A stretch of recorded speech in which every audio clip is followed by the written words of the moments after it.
Romans chapter 1 serves as the powerful introduction to the Apostle Paul's letter to the Romans and lays the foundation for his teachings on the gospel, righteousness, and human sinfulness. Paul begins by establishing his authority as a servant of Jesus Christ, called to be an apostle and set apart for the gospel.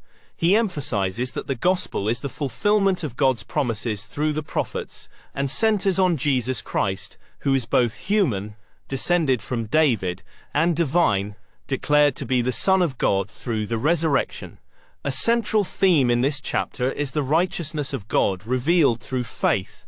Paul declares in verse 16 that he is not ashamed of the gospel, for it is the power of God for salvation to everyone who believes, both Jews and Gentiles. This inclusivity and emphasis on faith over works is a key theme in the entire book.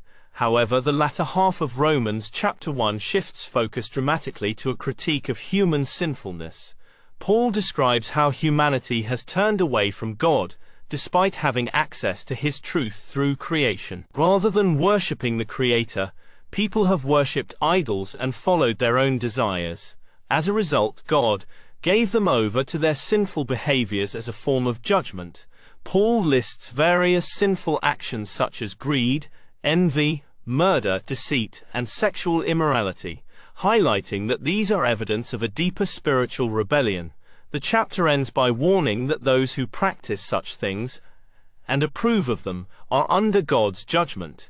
In conclusion, Romans chapter 1 introduces both the power of the gospel and the reality of human sin. It sets the stage for Paul's deeper discussion of justification by faith, making clear that all people need salvation and that God's righteousness is available to all who believe.